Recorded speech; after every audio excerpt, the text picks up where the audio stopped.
Get your black hands off our table, charity case. Derek Anderson docenti, just say it. He spits it like a command he believes the world already agrees with. He grabs 17-year-old Travis Taylor by the collar and slams his face into a lunch tray full of congealed mashed potatoes.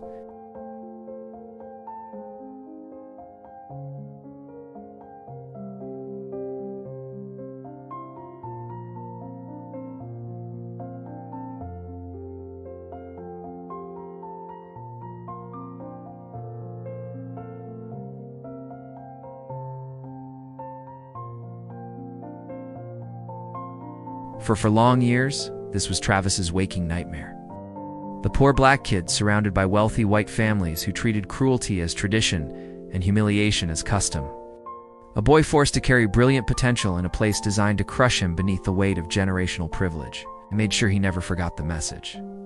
You do not belong here, and you never will. Graduation came, and Travis vanished. No goodbyes, no farewell photos, not even a yearbook. Quote, he slipped out of Greenville like a ghost with a pulse, leaving behind halls stained with memories he never planned to revisit.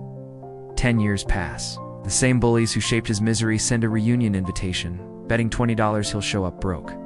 Begging for validation, maybe driving Uber, maybe still invisible.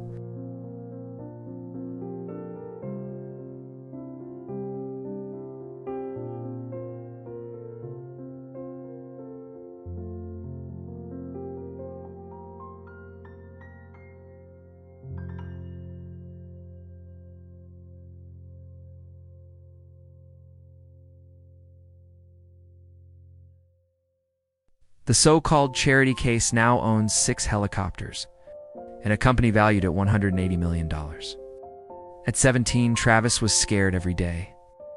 The only black student at Greenville Academy, class of 2014, full scholarship recipient. They called him Scholarship Kid, the way some people use slurs carefully, with just enough politeness to avoid accountability, but with a razor-sharp intent to wound.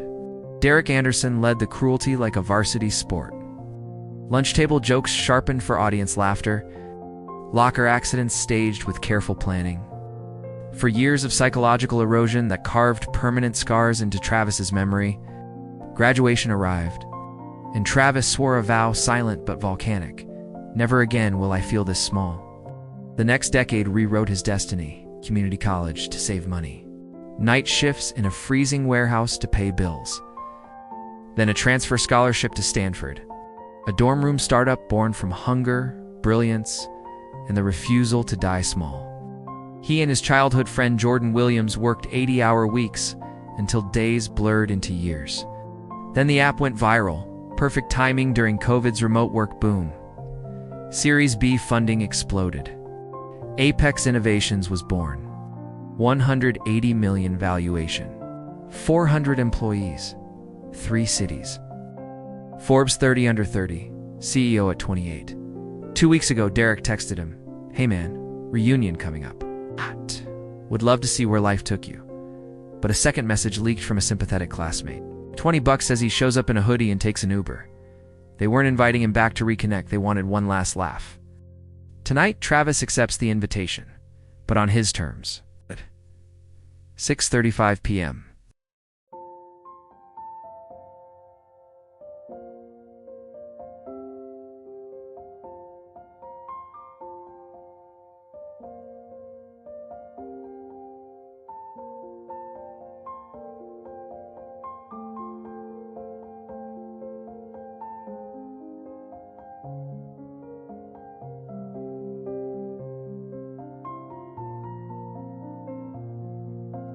Derek forces a laugh. "That helicopter, did you charter it? Must have cost a fortune." Travis gives an enigmatic smile. Something like that. He gives no explanation. The silence suffocates Derek. Then the shift begins, subtle but seismic. People drift toward Travis, away from Derek. A step here, a turned shoulder there, a social earthquake beginning. Chelsea, Derek's polished blonde fiancée, glides over, starstruck. That entrance was incredible. "I've never seen anything like it." "Pleasure to meet you, Chelsea," Travis replies warmly. "And congratulations on the engagement." Her smile brightens. But Derek's face dims. His worldview trembles. "Mr. Harrison," Travis's one kind teacher, appears next eyes, glowing with pride. Travis Taylor. My goodness, is that really you? Travis walks directly to him, ignoring half the room.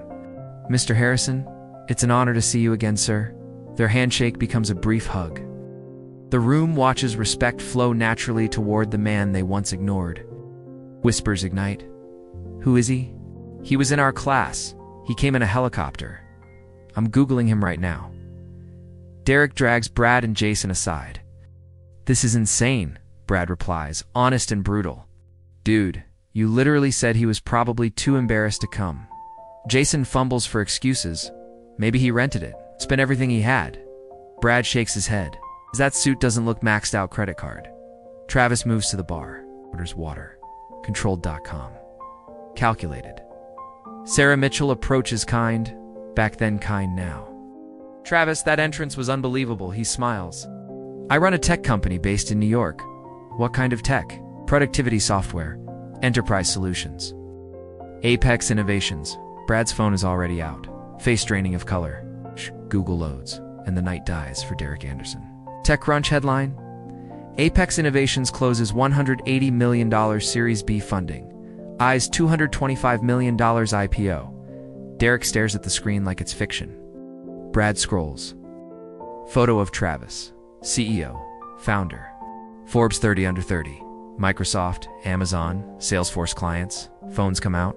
Whispers turn to wildfire. He's worth millions. He runs a 400-employee company. He went to Stanford. He's the CEO. Travis stands at the bar unmoved. A calm eye in a hurricane made of his own success. Derek's mental framework collapses. Chelsea turns to him, eyes wide. Derek, did you know about any of this? No. Derek's voice sounds distant, brittle, like it's cracking under the weight of a truth he was never prepared to face. No idea. Chelsea's eyes narrow with disbelief. You organized this. You sent the invitations. Derek swallows. Didn't? Look him up first? Why? Didn't think I needed to. The admission lands like a slap careless arrogance meeting unstoppable reality. Chelsea turns magnetized to Travis, now surrounded by a miniature galaxy of impressed classmates orbiting him like he's gravitational center. Travis, this is amazing. How did you build this? Travis, calm, grounded, effortlessly composed answers with humility sharpened by truth. Started in a dorm with my co-founder, Jordan Williams. Built a tool we needed. Turns out, others needed it too. You went to Stanford? Someone asks breathlessly. Transferred from community college, he replies. Scholarship and loans. Worth it. The word scholarship no longer carries the poison it once did. Tonight it's armor, identity, triumph. Questions come rapid fire. What does Apex do? How many employees? What's your day-to-day? How did you scale during COVID? Travis answers each one patiently, explaining like a leader who built, not inherited. His tone carries substance without bragging quiet authority no one can deny. The social tectonic plates finish shifting. 10 minutes ago, Derek was the host. Well, he is an afterthought in his own event. Derek's closest friends Brad and Jason drift toward Travis, unable to resist the gravity of real success. Derek watches helplessly, a man sinking in a crowd he once controlled effortlessly. Sarah Travis greets warmly. Good to see you. You seem so grounded, she says. Life is better when kind, he replies. Every single one of Travis's words is a mirror reflecting Derek Siss's inadequacy back at him. Then the comparisons begin to bloom silently in every mind. Derek, VP in his dad's company. Never left town. Travis, CEO in Manhattan. Built empire from nothing. Derek, comfort and inheritance. Travis, grit and brilliance. Someone tries to save Derek. You're doing well. VP at Anderson Holdings. Yeah, family business. Commercial real estate. He hears his own words, tastes like chalk. Awkward silence. Then the question that detonates the night. Travis, that helicopter? Charter it, or more to the story? Travis's answer is delivered casually deadly in its simplicity. I own the charter service. A full psychological earthquake. You own it, Taylor Air? Bought it 2 years ago. 6 aircraft. He pulls up the website. His name owner, CEO, on the screen. The room detonates again. The finance guy can't help himself. Calculates out loud. Each H-125 is around 3 million, 6 of them, plus ops, maintenance, employees, insurance. That's a $25 million business minimum. Derek's soul leaves his body. Chelsea stares at Travis with pure awe. You own Taylor Air? We looked at charter companies for our honeymoon. Your site came up. Derek almost chokes. Travis continues explaining pilot license. Love for flying, good investment. He makes owning 6 helicopters sound like buying sneakers. Derek tries to compete, throws pathetic attempts one after another. Bought an Audi, closed a deal, bought a house discount courtesy of daddy. Every attempt dies in the air. Travis doesn't even need to respond. Its existence is the response. Then the kill shot. Katie asks innocently, Chelsea, didn't you message Travis on LinkedIn? Derek's head snaps so fast the air shifts. Chelsea, oh, career advice. Back in September, she reads the message aloud. Hi Travis, exploring marketing transitions. Would love to learn about Apex. Travis, happy to help. Connecting you with our CMO, Diana Roberts. Chelsea beams, amazing call. Actually thinking about applying. Derek's voice rises, cracking. You're applying to his company? Good opportunity? Why are you making this weird? The room freezes. Every face turns. Travis steps in, effortlessly dignified. Chelsea is talented. Diana mentioned the call went well. He neutralizes the tension with emotional intelligence Derek has never possessed. And just like that, the humiliation becomes complete. Fate Tales continues. Always looking for good people. Chelsea beams, lit from within. Really? Really? Send your resume Monday. A class move. A power move. Derek looks small, petty, shrinking in real time. He spirals. His fiancée reached out secretly. She might leave his dad's company for Travis's world, his culture of merit, innovation, brilliance. She admires Travis more. Anyone can see it. 5th attempt, pure desperation. I donate to the school every year, alumni fund. Mr. Harrison overhears. Generous, he says, turning toward Travis instead. I wanted to thank you publicly, Travis. Stiffens Mr. Harrison, please don't. Excellence through inclusion scholarship. $500,000, Mr. Harrison reveals. That's half. $1 million. Travis shifts uncomfortably. Ask them not to say why anonymous. Not about me. About kids who need a chance. Applause rises genuine. Some wipe tears. Derek's history. $500 annually. Tax deductible. 10-year total. $5,000. Travis's single donation. $500,000. Ratio. 100 to 1. Brad approaches Travis privately later. Returns changed. Safter stands beside Derek. I apologize for what we did in high school. Group chat. Being a dick. What did he say? Derek asks. Brittle.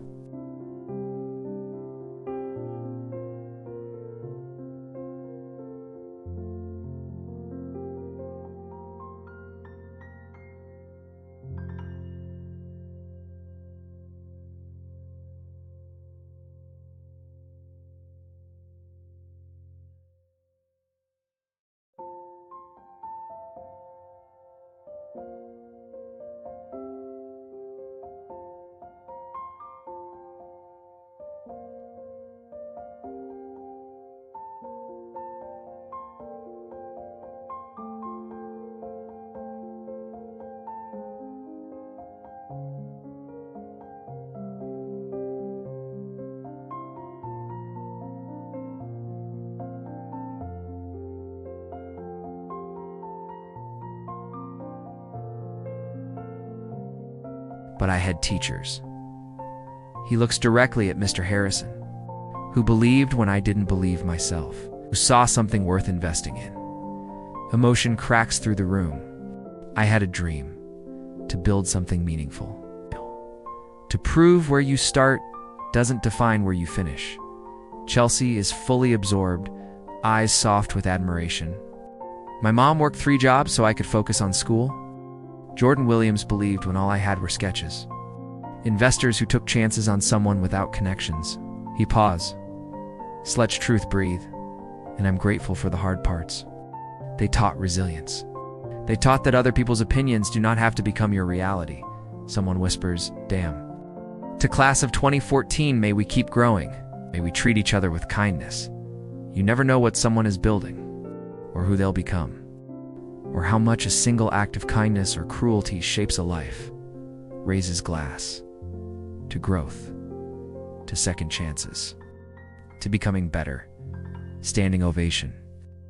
80% of the room rises, some crying openly. Derek remains seated, clapping weakly, drowning in contrast. What Travis didn't say matters more than what he did. Didn't name Derek. Didn't mention the bullying. Chose the highest road possible. People approach him individually. Guy from chemistry. Almost didn't come. Thought I wasn't accomplished enough. Your words helped. Travis. We all have different paths. Yours matters equally. Woman from AP English. I was bullied too. Seeing you succeed gives hope for my daughter. Tell her it gets better. Tell her they're wrong. Tell her to keep building. Meanwhile, Derek at the bar. Bourbon number 4. Watching gratitude pour toward Travis like light toward the sun. Chelsea approaches Travis. That was beautiful. Then turning to Derek, you seem off. What's wrong? Nothing. She studies him. You invited him. Why? You never mentioned him before. Derek says nothing. She realizes. You thought he failed. You invited him to mock him. Chelsea stops. She steps back. Disappointment sharp as a blade. I need air. She leaves. Derek stands alone. Scholarship details spread. $500,000 endowment. Full ride. 3 students per year. Aimed excellence through inclusion. Mr. Harrison glows, retelling it. Then the reflective wave hits. Sarah, I remember Travis eating lunch alone every day. For years. I should have sat with him. I regret it deeply. Jason, I remember your crew making jokes. We all laughed. Not proud. Brad, same. I apologize tonight. Doesn't undo it. Sarah, and now look at him. What he became despite. Jason, despite us. Shared guilt thickens. Instagram blow up. 50,000 likes. Rising. Comments. This is the energy I need. Never underestimate the quiet kid. Imagine inviting someone to humiliate them. Man, they show up owning helicopters. Someone shows Derek. You're part of the story. Tweets everywhere. Organizer who tried to mock him. Exposed his name attached forever. Chelsea returns not to Derek, but to Travis. How did you stay kind after everything? Therapy helped, Travis answers. Bitterness poisons you more than them. Holding anger was drinking poison, waiting for them to die. I let go. Not for them. For me. Chelsea's eyes shine. I admire that. Derek watches. She has never looked at him like that. 8:15. Derek whispers to Brad, I'm leaving. What now? I can't do this. But he will not reach the door without one last cruel comparison. 20 minutes earlier, Derek tapped his glass. Polite silence. A toast shallow, self-focused, implying superiority and staying home while others abandoned roots. Forced laughter, tepid applause, 90 seconds, forgotten instantly. Now Travis's speech is all anyone discusses. Powerful, graceful. He could have destroyed people. He didn't. And then Chelsea's voice cold. Not fair? You invited him. What did you think would happen? I didn't think. What? That he'd succeed? That he'd make you small? You look small because of you, not him? She walks away. Derek realizes the truth too late. Travis didn't make him small. Travis is simply large. Derek made himself small, trying to compete in a game he could never win. Apologies continue. People take accountability. Everyone grows. Except Derek. Brad returns. I apologized. I know you should too. I cannot. Why? Because if I apologize, it becomes real. That I was wrong about everything I believed. Brad sighs. It's already real. You're just the last one to accept it. He walks away. Derek stands a lone world collapsing in on itself. Everything feels like slow motion, like reality has chosen to humiliate him frame by frame. He cannot stop it. He will not adapt. He is frozen in the version of himself he refuses to outgrow. 8:20 p.m. a decision forms. I am leaving. A retreat. A surrender. An escape. But Chelsea has other plans. This exit, his exit, will not be quiet. Derek finds Brad heading out. Brad is surprised. Now, it's barely past 8. I don't feel well, Derek mutters. You feel embarrassed? Same thing. Brad sighs, choosing a different path. I'm staying what? Need to talk to someone? Travis Moore offered a network intro. VP sales position. Sharp guy. Derek's stomach twists. You're networking with him? At my reunion? Brad shrugs. Why wouldn't I? No answer. Because the answer is petty. Ugly. Jason approaches. Leaving? Yeah. Without saying goodbye. You organized this. I don't feel good. You feel embarrassed. That's different. F off, Jason. Real mature, Jason mutters, walking away. He is losing people with every breath. Chelsea intercepts him near the door. Leaving, yeah. Without me. He hesitates. Stay if you want. Chelsea's eyes narrow, not hurt. Just clarity. I'm staying, but not for the reason you think. What does that mean? It means I'm not leaving with you tonight. Maybe not for a while. She pulls off the engagement ring. The diamond catches the light, judgment in crystal form. She places it in his palm. Derek, I need to think about us. About what I actually want instead of choosing the path of least resistance. Here, at my reunion, you brought this here yourself. You invited someone to humiliate him, it backfired. And now I see who you are when things don't go your way. I'm the same person you agreed to marry. That's the problem.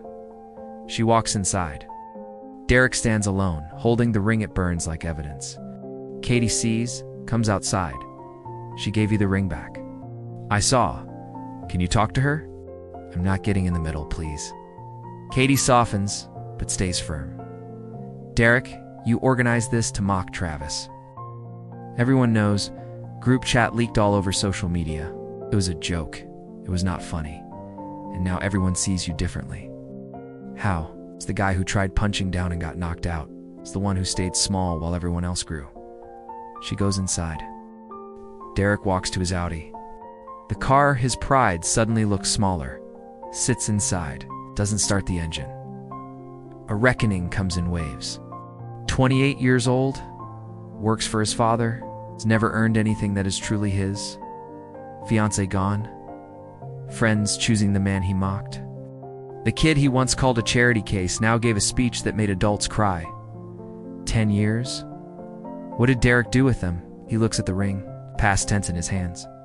Phone rings. His dad. Derek, your mother is worried. What is going on? I fed up. What happened? Everything. He hangs up. Sits 20 minutes. Through the windows, he hears laughter. The party continues without him. He's become what he once made Travis invisible. He starts the car, drives home. Inside, the reunion flows on without him.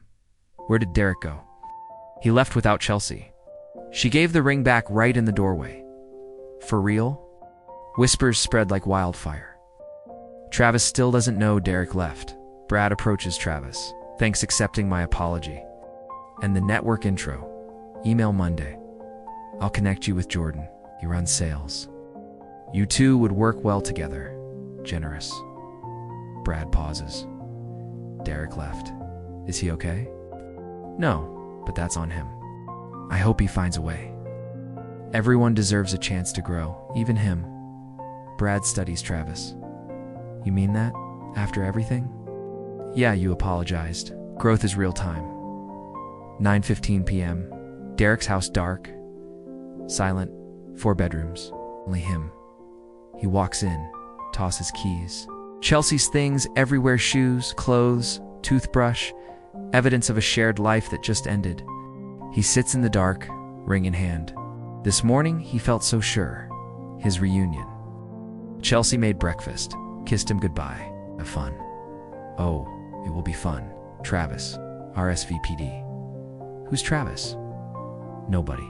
Why fun? You'll see now. Travis is legendary. Derek is the villain. He opens his phone. Screen brightness hurts. Instagram 50 posts featuring Travis. Derek is the punchline. Twitter thread building. Tech CEO flies to reunion in helicopter after bullies. Invite him to mock his failure. Tweet 12. Organizer invited him as a joke. Backfired spectacularly. Top reply, imagine being that organizer. 2,000 likes. Someone found Derek's LinkedIn. Comments brutal. Nepotism baby. Tried to clown someone who earned everything. Makes 85,000 flexing on a guy worth 180 million. He deletes apps. Goes dark. Too late. Screenshots exist forever. He scrolls texts. Chelsea earlier. Love you. See you tonight. Types. I'm sorry. Deletes. Can we talk?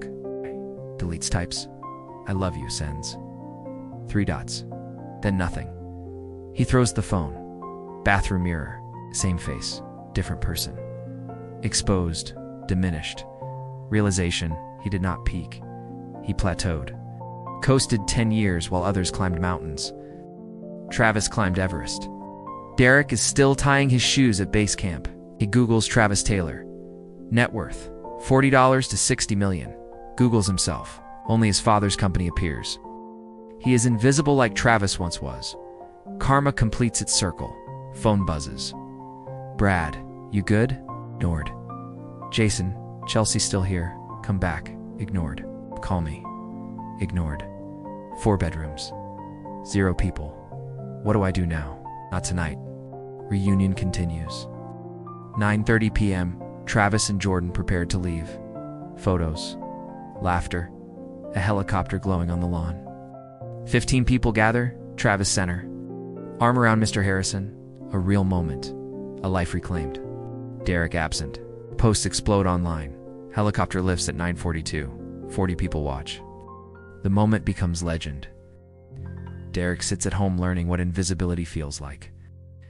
At 10:24, Travis lands in Manhattan. Texts his mom. Home safe. Love you. She replies instantly. How was it? Everything I needed. He sleeps peacefully. Tomorrow, the world will see the story. Tomorrow, Derek's nightmare spreads. Tomorrow, Travis becomes a symbol. Tonight, he rests. October 20th, 2:60 a.m., Travis wakes to 3,850 notifications. Instagram explodes 200,000 likes in 6 hours. Twitter turns volcanic. Helicopter reunion surges to number 2, trending nationally. A single thread becomes the digital heartbeat of the moment. At the center, a billionaire founder stepping out of a helicopter like he's walking out of his past. The thread breaks it down clean. 1. Travis Taylor, once the only black kid at Grinnell. For years bullied, mocked as the charity case. 2. The very bullies who broke him invite him back, betting against him. One text reads, $20, says he shows up in a hoodie and Uber. 3. He arrives in a helicopter, not rented, not borrowed, owned. 1 of 6. 4. His company, valued at $180 million. He's Forbes 30 under 30, profitable, respected, blazing. 5. He secretly donated $500,000 to scholarships for kids like him. 6. His speech, a masterclass in grace. No naming names, it's just kindness and power held in the same fist. 7. The event organizer left early. Her engagement collapsed that night. Travis's former classmates began apologizing. The internet did the rest. 8. This is what success as revenge looks like without being revenge at all. 890,000 retweets, 2.1 M likes, 15 countries. A media supernova. Day 1, BuzzFeed, Business Insider, local stations. Day 2, CNN, GMA, Forbes doing follow-ups. Day 3, NYT op-ed TED invitation, 6 book deals. Derek's nightmare unfolds silently because Travis never spoke his name. But Reddit did. October 21st. Derek deletes every social profile. Chelsea ends the engagement. October 25th. Moves out. November 1st. LinkedIn update. New chapter. Gratitude post to Travis. Derek sees it before deleting his last account. That was the final cut. Then Brad posts his own confession. 10 years ago, I was complicit in bullying. Last weekend, I apologized. Growth is uncomfortable, but necessary. 12,000 likes. Travis's only public response? One quiet post on October 21st. Desk back to normal. Grateful for every lesson, especially the hard ones. If you're struggling, keep going. Document your journey. They were wrong. Prove it to yourself. 14,000 comments flood in. Survivors, underdogs, kids who were told to shrink. Travis replies to hundreds personally. 3 weeks later, Derek is now a cautionary tale whispered in grocery stores, gossiped about at gyms, pitied by distant friends. Meanwhile, Travis's inquiry rate skyrockets 340%. 50 speaking invitations. He accepts 3 schools serving kids who grew up like him. He launches a new pipeline program. From scholarship to CEO, Forbes asks the final question, "Did you do it for revenge?" Travis smiles. "No, I did it for closure, for the kid I used to be." The helicopter. Maybe it was excessive. But I spent 4 years being told to stay small. That night was me refusing. I will never apologize for success. And then the line that broke the internet. The helicopter wasn't petty. It was poetic. It was the kid who ate lunch in bathroom stalls saying, "I refuse invisibility." It was the boy mocked as a charity case declaring, "I define my worth." Some people try to make you small. Best answer isn't anger. It isn't revenge. It's becoming someone they cannot ignore. Travis didn't need the helicopter. He chose to arrive from the sky to show he outgrew their entire world. Not revenge. Evolution. If this moved you, the thread ends. If you've been counted out, drop a comment. What are you building? Subscribe for stories where underdogs rise and kindness wins. Like if you believe the best revenge is outgrowing people who tried to shrink you, share with someone who needs this. You don't need a helicopter to fly. Just refuse to stay grounded. Build your empire. Sky's waiting. Then the camera cuts back to the event. The search results cascade hits the room like wildfire. By the bar, someone pulls up Travis's website. Look at these clients. Microsoft, Amazon, Salesforce. Hey, these are giants. Another scrolls LinkedIn. He has 400 employees. That's larger than half the companies in this town. The CFO of a local manufacturer does mental math.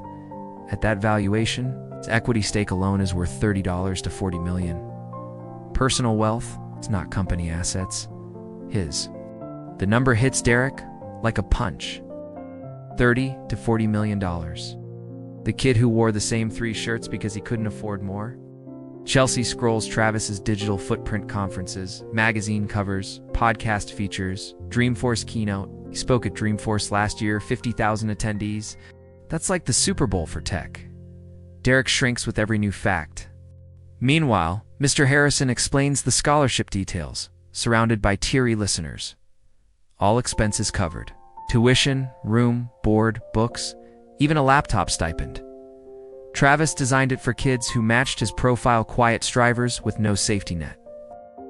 And he demanded anonymity, Mr. Harrison adds. No plaque, no press. He just wanted kids to have a shot. Across the terrace, Travis stands unaware, humble in a corner while his legacy echoes through the crowd. Derek listens, drowning quietly. His annual $500 donation suddenly looks like a guilt bandage, not generosity. Driving home through streets he's known forever, everything feels smaller. The high school where he peaked. His father's company name engraved in brass. The house he didn't earn. The life built on inherited ladders. Travis built something from nothing. Derek inherited something and still became nothing. He sits in his driveway for a long time, engine off, darkness swallowing him whole. Meanwhile, the thread keeps spreading. Screenshots of the group chat surface. $20 says hoodie and Uber. The betting pool leaks online within minutes, screenshots everywhere, the casual cruelty of it dissected in real time. Someone zooms into the helicopter landing photo and identifies the country club, then the high school, and the graduating class. Within an hour, strangers have found Derek Anderson's LinkedIn profile. The comment section becomes a courtroom. It's his karma in its purest form. This is what happens when you peak at 18. Never count anyone out ever. The kid they bullied came back richer than their entire zip code. This is better than any movie I've ever seen. News outlets smell blood and ascend like Vulture's first Connecticut local. Then the New England region, then national morning shows calling it the helicopter redemption. The story spreads faster than gossip at a wedding. Travis's company receives thousands of job applications in a week. People want to work for the CEO who answered cruelty with kindness, who replaced bitterness with evolution. Meanwhile, Derek's inbox is a battlefield. Mockery, outrage, concern. He opens none of it. The phone stays off for 3 days. 6 months later, Travis hardly remembers the reunion. His company is exploding new products, new markets, new fires to put out, new victories to claim. But sometimes, in quiet moments past midnight, he thinks about that scared 17-year-old version of himself. The kid who ate lunch alone, the kid who survived the slow cruelty of silence, of snickers, of jokes told just loud enough. That kid kept going. The helicopter?